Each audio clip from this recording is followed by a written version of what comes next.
खास शो में जिसका नाम है बजट आपकी पॉकेट पे क्या असर पड़ने वाला है इसका। देखिए, बजट में कई सारे ऐसे प्रोविजंस, कई सारी ऐसी घोषणाएं की गई हैं जिनका सीधा इम्पैक्ट आपके फाइनेंस पे पड़ेगा, यानी आपके बजट पे पड़ेगा, आपकी जेब पे पड़ेगा। आप सैलरी पेड हैं या कहीं काम कर रहे हैं या कोई अपना बिजनेस कर रहे हैं, किसी भी फॉर्मेट में अगर आप पैसे कमा रहे हैं तो आपके ऊपर असर पड़ेगा, क्योंकि बहुत सारे ऐलान इस संदर्भ में किए गए हैं। आप जो कमाते हैं उस पर आपको टैक्स जो देना पड़ेगा उसमें ट्वीकिंग है।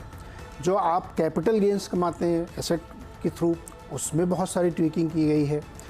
तो कुल मिला के ये है कि आपकी जेब में कितना असर पड़ेगा, जाएगा, आएगा, या बहुत ज़्यादा बोझ पड़ेगा, या क्या, कैसे आप बचा सकते हैं। बचाने से मतलब कि क्या कोई तरीका है कहीं इन्वेस्टमेंट करके उसको सेव किया जा सके। ये ऐसे सवाल हैं जो आप कल से उलझे हुए होंगे, और बहुत बड़े बड़े दिग्गज इसमें उलझे हुए हैं। उनके भी समझ में अभी नहीं आ रहा है कि ये जो बजट है इसको कैसे पूरी तरीके से डिकोड किया जाए। लेकिन आज हमने दो खास एक्सपर्ट बताए हैं जिन्होंने पिछले 24 घंटे में इसको डिकोड कर लिया है कि आपकी सेहत बजट पे क्या असर पड़ने वाला है, आपकी जेब पे क्या असर पड़ने वाला है, और उसको कैसे मिनिमाइज़ किया जाएगा। तो मेरे साथ दो खास मेहमान हैं, क्रेडेंस फैमिली ऑफिस के एमडी कीर्तन शाह और टैक्स एक्सपर्ट प्रतीक बंसल। बहुत बहुत स्वागत है आप दोनों लोगों का। तो छोटे छोटे सवालों के जरिए विषय को समझते हैं और फिर समझते हैं कि इसको कैसे हल किया जाए। कीर्तन, आपसे शुरू करते हैं। पहले तो बहुत सिंपल वे में समझा दीजिए हमारे दर्शकों को कि जो एसटीटी बढ़ी है एफएनओ पे, क्या इम्पैक्ट होगा उसके, जो ट्रेडर्स भाई हमारे लोग हैं। नीरज जी, सबसे पहले तो थैंक यू सो मच मुझे शो में इनवाइट करने के लिए। देखिए, एसटीटी में दो चेंजेस हुए। अगर आप ऑप्शंस की बात करें तो 0.062% से आपका एसटीटी 0.1% हो गया है, और फ्यूचर्स में 0.0125% से 0.02% हो गया है। तो दोनों फ्यूचर्स और ऑप्शंस में आपकी एसटीटी बढ़ गई है।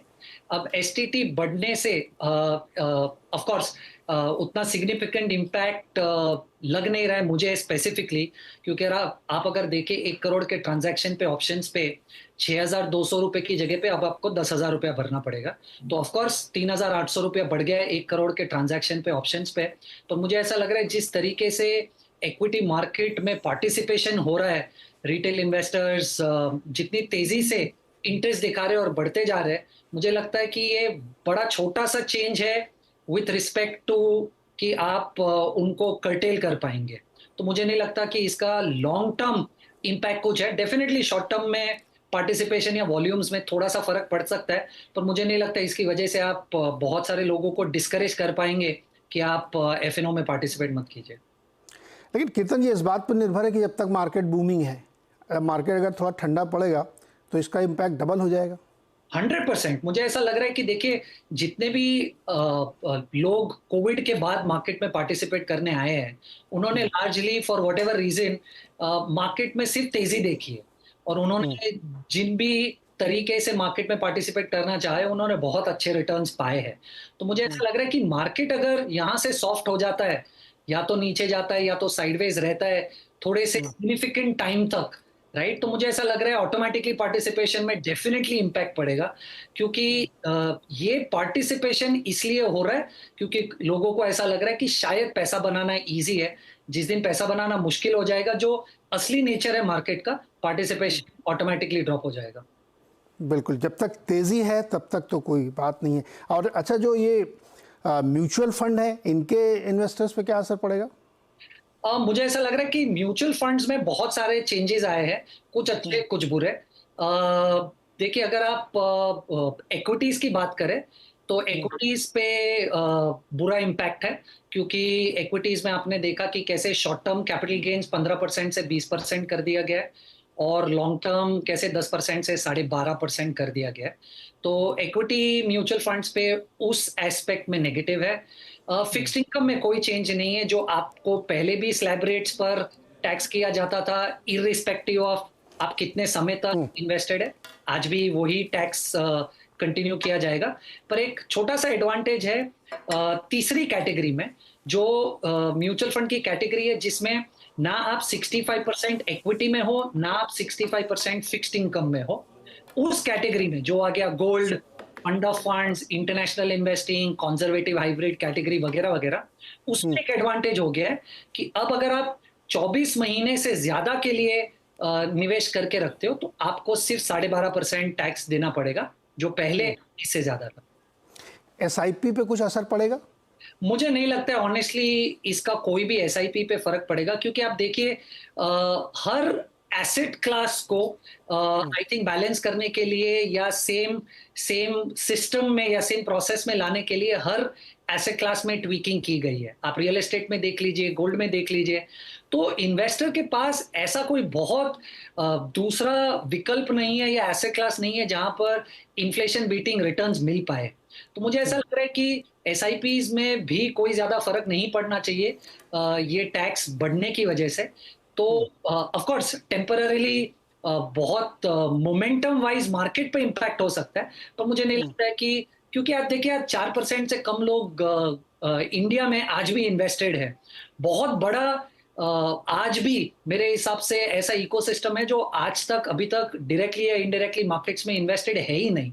तो long way to go for me, मुझे नहीं लगता इसका कोई रियल इम्पैक्ट होगा। ओके, लॉन्ग टर्म वालों के लिए कोई खास असर नहीं पड़ेगा। एक तीसरी चीज़ और समझाइए मुझे, बाईबैक पे भी कुछ चेंज किया है जिसका असर दोनों पे पड़ेगा, इन्वेस्टर पे भी और कंपनी पे भी, ये क्या है? ये क्वेश्चन भी मेरे लिए? जी जी, आपसे ही है, फिर आते हैं प्रतीक। बाईबैक्स में भी आपको अभी फुल टैक्स देना पड़ेगा जो पहले एप्लीकेबल नहीं था।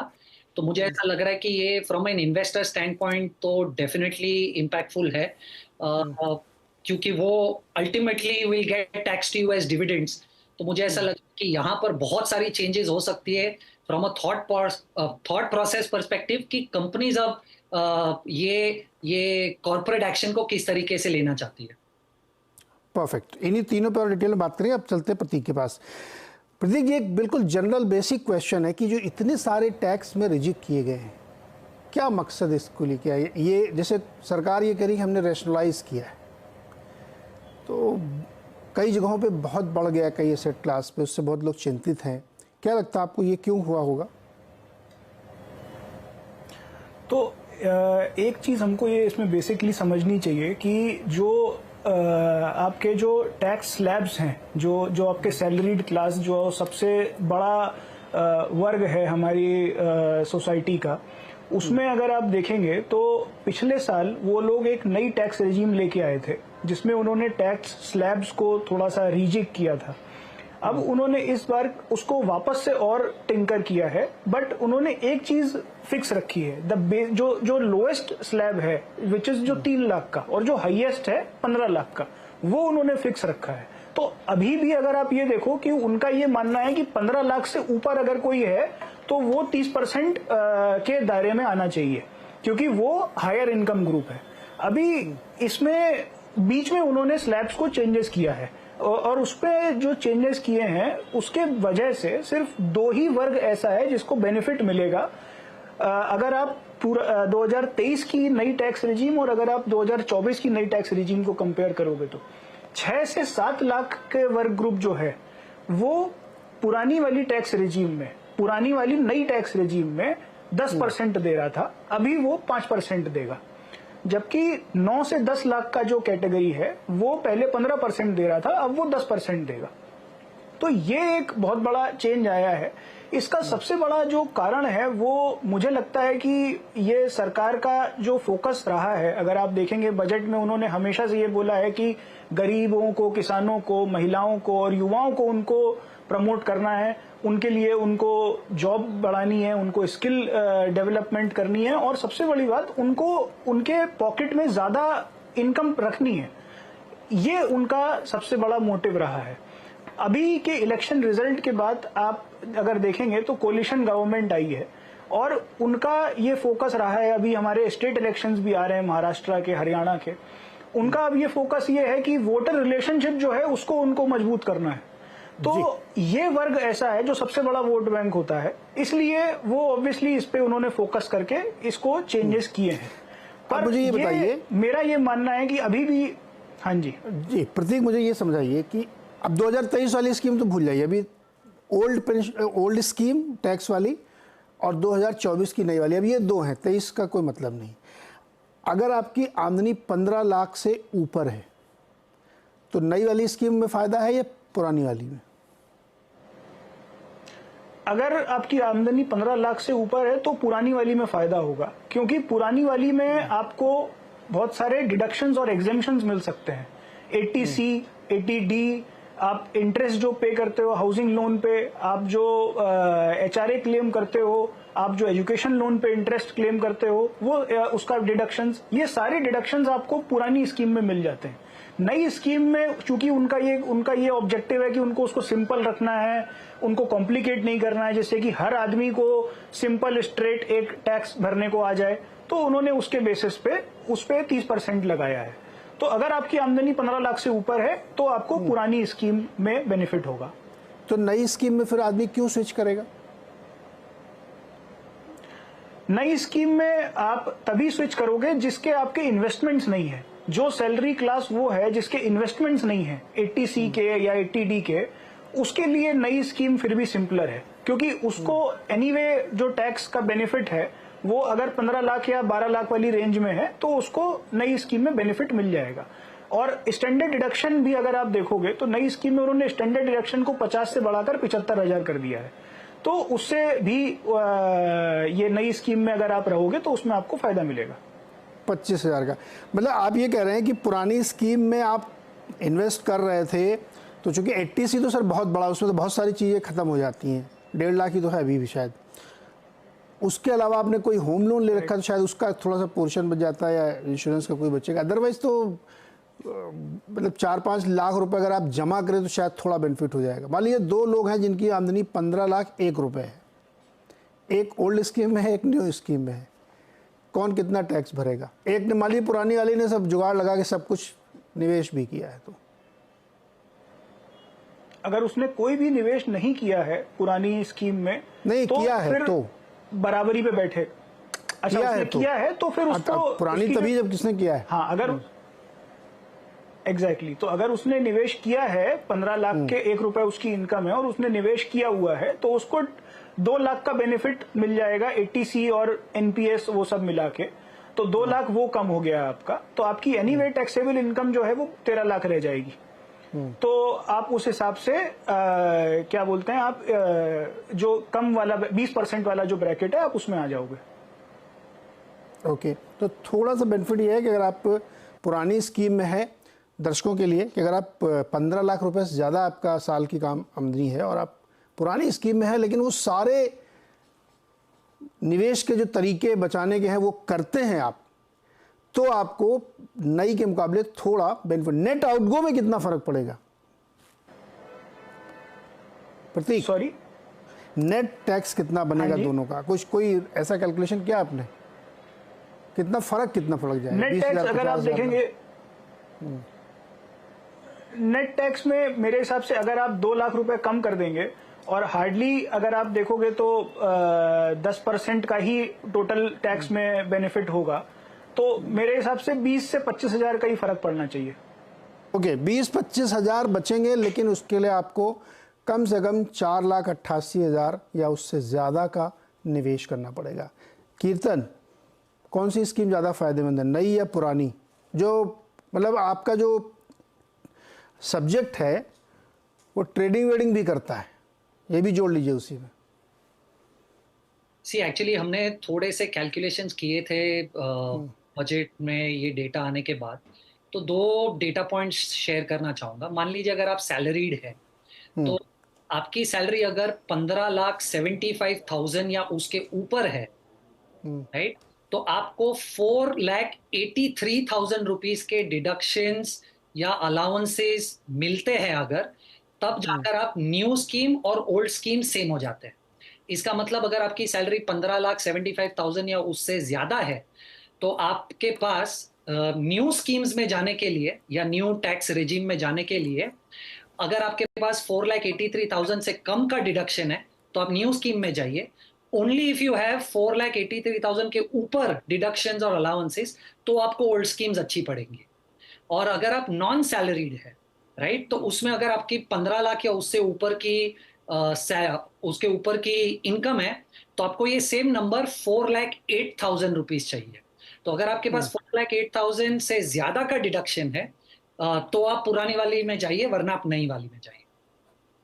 ओके, एक चीज और बताइए, अगर नई टैक्स रिजीम को बहुत अट्रैक्टिव नहीं बना रहे हैं क्योंकि डिडक्शंस नहीं है इसमें, और अब आपने short term long term capital gains भी बहुत सारे जोड़ दिए हैं, तो नई वाली में हमको क्या ऐसा एडवांटेज मिल रहा है कि मैं वहाँ जाऊँ? नहीं, आई थिंक अगर मैं इनकम मेरी बहुत है, 15 लाख से ऊपर 17 लाख 20 लाख है, प्लस मैं ट्रेडिंग और इन्वेस्टिंग से भी पैसे कमा लेता हूँ, तो हमारा जो टोटल है वो काफ़ी बड़ा हो जाता है। तो अब मैं बचाने का भी कोई बहुत फ़ायदा नहीं है ना मेरे पास, तो मैं पुरानी में जाऊँगा ना फिर। तो नई स्कीम का क्या अट्रैक्शन है? आई थिंक मुझे ऐसा लग रहा है कि अगर आप पिछले दो या तीन बजट से देखें, इंटेंट का क्लियर है कि इनको टैक्स को बहुत सिंप्लीफाई कर देना है, डिडक्शन अलाउंसेस सब निकाल देना है, राइट? आप देखिए, इंडेक्सेशन को निकालने का भी पर्पस मेरे हिसाब से यही था कि आप इंडेक्सेशन या टैक्सेशन प्रोसेस को सिंप्लीफाई कर दें।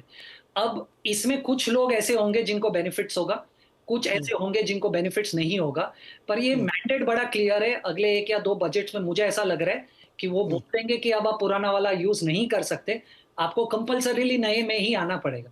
अब आपको फायदा हो रहा है या नहीं हो रहा है इज ऑल सेकेंडरी मेरे हिसाब से, पर इंटेंट बड़ा क्लियर है फाइनेंस मिनिस्ट्री की ओर से कि आप नए टैक्स रेजिम की तरफ ही जाएंगे। क्योंकि आप इस वाले बजट में भी देख लीजिए, एक आपको ऐसी चीज पुराने वाले टैक्स रेजिम पे नहीं दी गई है, जबकि नए वाले में आपका स्टैंडर्ड डिडक्शन बढ़ाया, एनपीएस 10% से 14% कंट्रीब्यूशन कर दिया, कितनी सारी चीजें कर दी, स्लैब्स चेंज कर दिए, पर पुराने वाले पे कुछ नहीं दिया है। तो आई थिंक इंटेंट एफएम का बड़ा क्लियर है। आप अगर इंडिविजुअली सिलेक्टिवली मूव नहीं करेंगे तो ओवर 1 और 2 ईयर्स हम आपको कंपल्सरीली नए टैक्स रेजिम में डाल देंगे। इस बारे में एक कमेटी बनाई गई है जो रिव्यू करेगी, और धीरे धीरे सरकार अब डायरेक्ट टैक्स कोड की जो पुरानी, अगर आप लोगों को याद हो, जो 2002 में आई थी केलकर कमेटी की तरफ, उसी दिशा में कुछ कुछ बढ़ने की कोशिश करेगी कि बहुत सिंप्लीफाई किया जाए, और स्लैब्स में भी बहुत मैसिव चेंज है। तो उन्होंने कहा भी एक कमेटी बन रही हो 4-6 महीने में आएगी, तो ऐसा एक्सपेक्ट कर सकते हैं आप कि जो बात कीर्तन कह रहे हैं कि धीरे धीरे ये सब जो झंझट वाली स्कीमें है कि इतना जोड़ो इतना लगाओ तो इतना बचाओ, ये सब खत्म करने की दिशा में सरकार बढ़ रही है। और फिर आपके लिए एक ही स्कीम होगी जो कि न्यू टैक्स स्कीम। सरकार अपना इस इंटेंट क्लियर कर चुकी है कि वो बाय डिफ़ॉल्ट तो आपको नई ही मिलेगी, अगर आप चूज़ नहीं करते तो नई स्कीम में ही आप जाते हैं। छोटा सा एक ब्रेक लेंगे। एक और बहुत इंपॉर्टेंट इशू जो आप दोनों समझेंगे वो जो है रियल एस्टेट को लेकर के, जहाँ पे कैपिटल गेंस तो कम किया लेकिन इंडेक्सेशन भी ख़त्म कर दिया। उसका क्या असर है? मैंने कब ख़रीदा, कहाँ सेट ऑफ करें, बेचें कि ना बेचें, बेच के ही मकान खरीदें तो फ़ायदा है, ऐसा सवाल आपके मन में होंगे। छोटे से ब्रेक के बाद इसमें डिस्कस करेंगे।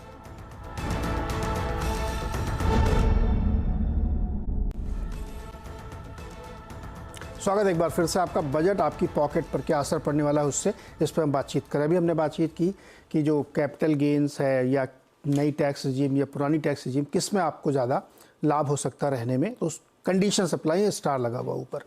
अब दूसरा एक बड़ा मुद्दा है, अगर आप प्रॉपर्टी ओन करते हैं, घर ओन करते हैं और उसको बेचते हैं तो उसमें आपको इंडेक्सेशन मिलता था लेकिन कैपिटल गेंस लगता था। कैपिटल गेंस 12.5%, लेकिन इंडेक्सेशन खत्म। प्रतीक, मान लीजिए किसी ने मकान लिया है 1980 में, आज वो बेचेगा तो पहले के मुकाबले उसको नुकसान होगा या फ़ायदा, या कुछ नहीं होगा? तो बजट में ये चीज़ क्लियर है कि 2001 के पहले की जो प्रॉपर्टी खरीदी हुई है या उनको जो वसीयतन मिली है पीछे से, उस पे ऊपर कोई चेंजेस नहीं आएंगे। तो ये जो चेंज वो लेके आए हैं ये पुरानी प्रॉपर्टीज पे एप्लीकेबल नहीं होगा। अब ये एक बार ये समझ लेते हैं सारे दर्शकों के लिए, ये इंडेक्सेशन होता क्या है। इंडेक्सेशन वो होता है जिसके माध्यम से हमने जिस प्राइस पे प्रॉपर्टी खरीदी है, हम उस प्राइस को इन्फ्लेशन के बेसिस पे आगे कंप्यूट करते हैं जिस साल में हम उसको बेचने जाते हैं। अगर हमने प्रॉपर्टी मान लीजिए सन 2000 में खरीदी है और अगर हम 2024 में उसको बेचने जा रहे हैं, तो बीच का जो टाइम पीरियड है 24 साल का, हम उसमें 4 या 5% पर साल इन्फ्लेशन के हिसाब से उसकी प्रॉपर्टी की कीमत, अगर हमने 100 रुपए में खरीदी है तो वो हम उस हिसाब से उसको बढ़ाते चलते हैं। और हम जब उसको 2024 में बेचने जाएंगे तो जो बढ़ी हुई प्रॉपर्टी की कीमत आएगी आफ्टर कैलकुलेटिंग इन्फ्लेशन वाला इंडेक्स, तो जो डिफरेंस आएगा उसको सरकार मानती है कि वो आपका प्रॉफिट है और उसको कैपिटल गेन कहा जाता है और उसके ऊपर वो लोग टैक्स मांगते हैं। अब उन्होंने क्या किया है आज की डेट में, मैं एक एग्जांपल लेके दर्शकों को समझाना चाहता हूं। अगर आपने मान लीजिए 25 रुपए की, मैं 100 रुपए का बेसिस पे एग्जांपल लेता हूं, मान लीजिए आपने 25 रुपए की एक कोई चीज खरीदी।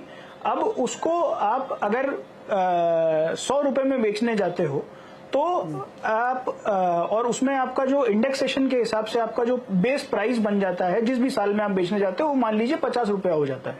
तो आप सरकार, ये पुराने सिस्टम के हिसाब से, तो उसके हिसाब से ऐसा था कि 100 में से 50 माइनस करके जो 50 रुपया बचा उसके ऊपर सरकार टैक्स मांगती है। अब उन्होंने बोला है कि वो जो 25 का जो 50 हो गया, हम वो अलाउ नहीं करेंगे। हम फ्लैट 100 में से 25 को माइनस करके 75 रुपया जो आया उसके ऊपर हम 12.5% का टैक्स लगाएंगे, जिसको वो लोग long term capital gain tax बोल रहे हैं। अब उसमें अगर आप देखोगे तो पुराने रेजीम के बेसिस पे आप 50 रुपए के ऊपर 20% दे रहे थे, जो कि आता है आपका 10 रुपया। और अगर आप नए रेजीम के हिसाब से देखोगे तो 75 रुपए के ऊपर आप 12.5% दे रहे हो, जो कि आई थिंक 9-9.25 रुपए आता है। 9 रुपए 37 इस सिचुएशन में ज्यादा डिफरेंस, 9 रुपया 37 पैसे, तो इस सिचुएशन में ज्यादा डिफरेंस नहीं आया। डिफरेंस कब आएगा? जब आपकी प्रॉपर्टी ज्यादा रिटर्न नहीं दे रही है आपको। जो आपने 100 रुपया का दाम है आपका बेचने का, अभी वही दाम आप 75 रुपया कर दीजिए, तब ये कैलकुलेशन चेंज हो जाएगी। 75 में से अगर हम पुराने सिस्टम के हिसाब से बात करें तो 75 में से मैं 50 अगर माइनस करूंगा तो 25 रुपया मेरा टैक्स प्रॉफिट आएगा, और उस 25 रुपए के ऊपर मुझे 20% देना था, जो कि 5 रुपया आता है। पर अगर मैं अभी नए प्रपोजल बजट के हिसाब से बात करूं तो 75 में से 25 अगर मैं माइनस करूंगा तो आएगा 50 रुपया, और उस 50 के ऊपर मुझे अब 12.5% देना है, जो कि आएगा 6.25 रुपए के आसपास जी। तो इस हिसाब से मेरा टैक्स बर्डन बढ़ जाता है। तो मोटे तौर पर प्रतीक ये है कि अगर प्रॉपर्टी आपने बहुत पहले की है, एंसेस्ट्रल प्रॉपर्टी है, तो उसमें तो आपको बल्कि लाभ ही होगा।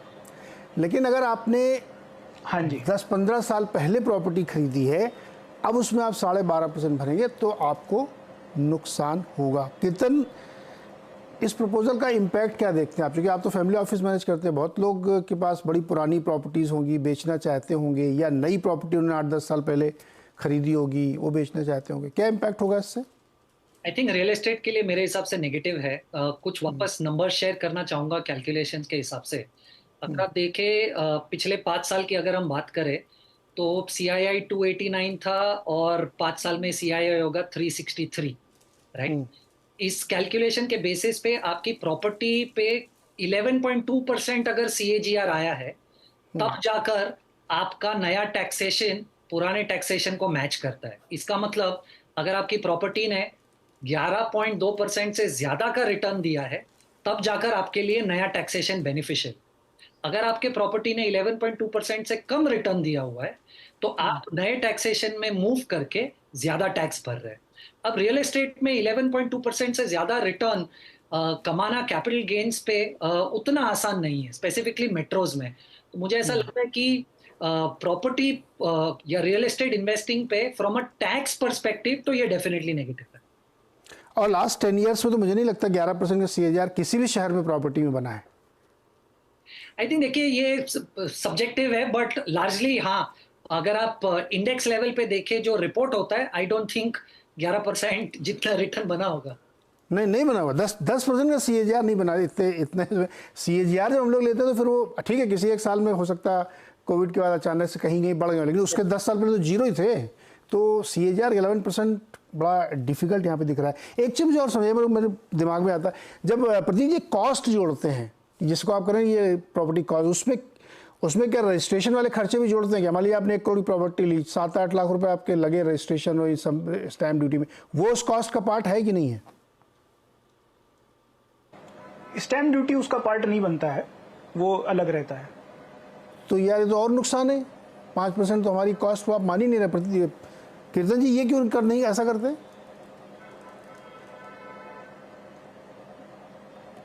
कीर्तन, सॉरी आपका अगर ये स्टैम्प ड्यूटी कॉस्ट नहीं जोड़ते, मेट्रोस में 2-3 करोड़ की प्रॉपर्टीज जो लोग ले रहे हैं, जिन्होंने 3 करोड़ का मकान लिया 5 साल पहले, तो उसमें 15-20 लाख तो उनके और जुड़ गए ना उसमें। सी आई थिंक ये डिस्कशन थोड़ा सा टीडीएस, स्टैम्प ड्यूटी, ये सब थोड़ा सा, क्योंकि ब्लैक पैसा बहुत यहाँ पर यूज होता है हाँ अनफॉर्चुनेटली, राइट। तो मुझे ऐसा लग रहा है कि ये सब गवर्नमेंट भी काफी अंडरस्टैंड करती है, आई एम होपिंग सो।